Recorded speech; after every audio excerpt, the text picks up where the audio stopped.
Hello, everybody. I am excited to talk to you today about swim technique, specifically rotation drills. And rotation drills have to do with improving balance, rhythm, and timing for better performance. So specifically, we're going to be talking about shoulder and hip rotation. So when you talk about rotation, I'm generally combining rotation at the hips and the core and shoulder into one discussion here. That good rotation really looks like this, where you have some degree of rotation where you're essentially skating on your hip and your side and your shoulders as you go through your stroke cycle. You're not over rotating, such as this individual here, where you're literally essentially perpendicular to the floor of the pool, or you're not under rotating, such as this picture now, where you're essentially swimming flat. Okay, but there are certain specific reasons why we want to correct this, and they start with the need to develop snappy and fast rotation.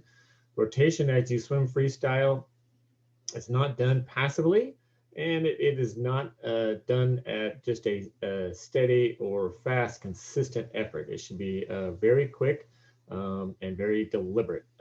You want to engage your core for full rotation, and overall, you're trying to master several things. First is the timing between the hip and the shoulder rotation.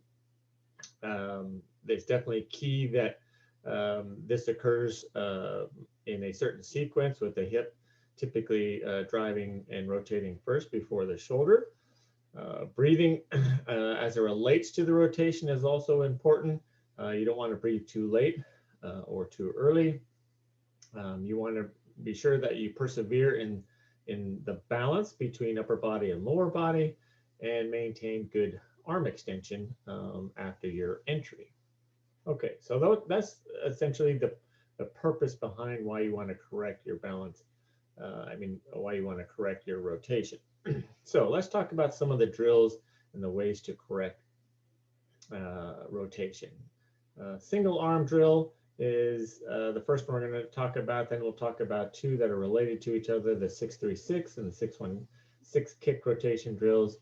But all drills are typically done in a way where you do 50-yard sets, 25 yards of drill, 25 yards of swim, where you combine the drill with regular swim, and the regular swim is thrown in right after you do the drill to reinforce the drill, and so you can practice the drill and what you learn from that. Okay, so let's talk about single arm drill, and this is one of the best drills that you could possibly do, not only for rotation correction, but for many other elements of your swim. In this drill, one arm will always be at your side and another arm will be stroking. Okay, if you are a poor kicker, then I definitely recommend you use fins to do this drill. You're always swimming, as I said, with one arm at your side, and you're breathing to that non-stroking side.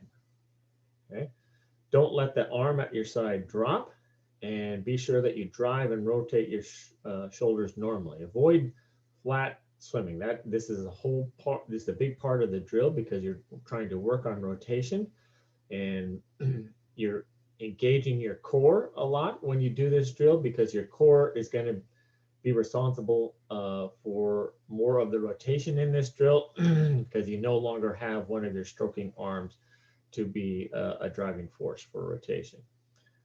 As I mentioned earlier, be sure that your rotations in this particular drill are snappy and powerful, particularly at the hip, and that your stroking arm goes to full extension when you do this drill. Okay, so let's take a look at a video and see some other additional elements to the drill, and this will also give you an idea of what the drill looks like in action.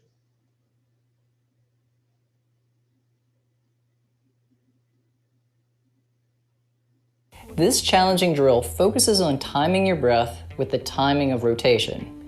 The goal is to first rotate through your hips to take a breath towards the inactive arm while keeping your head and neck in alignment with the spine. This drill gives you a feel how to use your core strength and how to rotate your body needed to take a proper breath. When doing this drill, be sure that your inactive arm is along the side of your body so it doesn't assist with the rotation. Think, first rotate at the hips, then rotate the body to take a breath.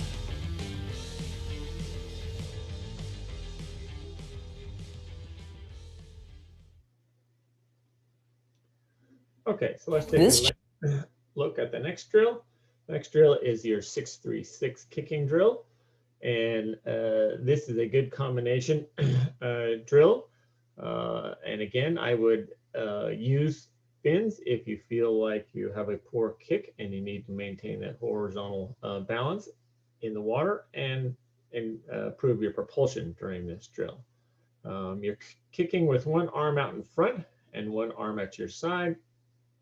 And your head is turned down into your extended shoulder. And then you turn your head out of the water to breathe.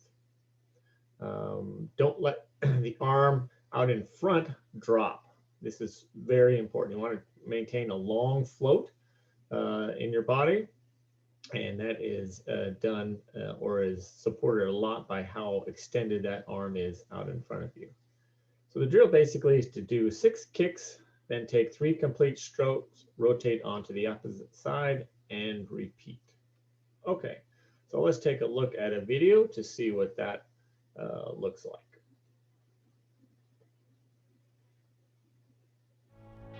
Swim drills are a vital part of every well-crafted swim set.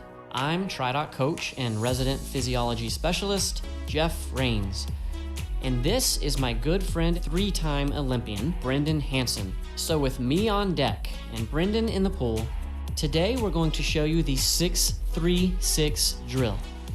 The purpose of this drill is to develop better body positioning and better body balancing and awareness, resting on the lungs. This drill is an advancement to kicking on the side, the single arm lead. This develops full stroke arm timing. These are performed as kicks, strokes, kicks for the number that is specified in each position of the drill title. 6 kicks, 3 strokes, 6 kicks. Perform these while kicking on side with one arm leading. Tidbits. During the kicking portion, work to establish and maintain good balance and positioning. Think about efficiency of the upcoming stroke. Keep a front quadrant style of strokes between kicking.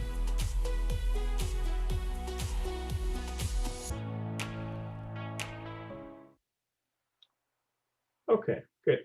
All right, let's talk about the next drill, which is a partner to that drill, and that's the 6-1-6 kicking drill.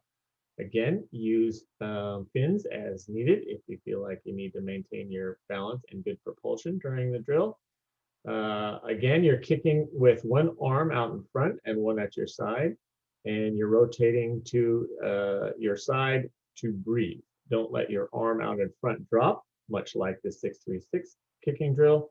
And in this drill, you're taking 6 kicks again, but you're taking just one complete stroke and rotating to the opposite side and repeating versus taking 3 complete strokes. So let's take a look at what this drill looks like.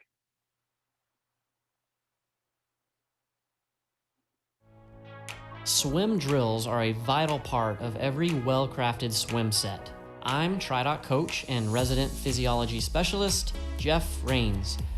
And this is my good friend, 3-time Olympian, Brendan Hansen. So with me on deck and Brendan in the pool, today we're going to show you the 6-1-6 drill. The purpose of this drill is to develop better body positioning and better body balancing and awareness, resting on the lungs. This drill is an advancement to kicking on the side, the single arm lead. This develops full stroke arm timing. These are performed as kicks, strokes, kicks for the number that is specified in each position of the drill title. 6 kicks, 1 stroke, 6 kicks. Perform these while kicking on side with one arm leading. Tidbits. During the kicking portion, work to establish and maintain good balance and positioning. Think about efficiency of the upcoming stroke. Keep a front quadrant style of strokes between kicking.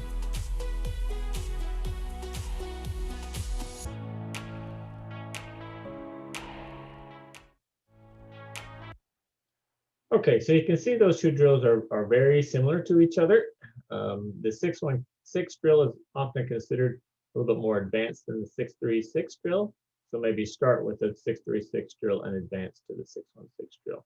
I want to leave you in this presentation with the idea that when you're doing drills, oftentimes these drills in combination wind up helping and addressing multiple elements of your technique, such as the one-arm drill that we covered will often not only help rotation, but will also help with your catch, your pull, and your kick. And the 636 and the 616 drills, they will help with rotation, as we've discussed today, but they also help with entry, extension, catch, pull, and kick. So multiple elements are addressed when you do these drills, which is a good thing. That way you don't have to worry about isolating drills just to one specific piece of your technique. Okay, so that concludes our presentation on rotation drills and helping you to improve your timing and your balance and rhythm. Until next time.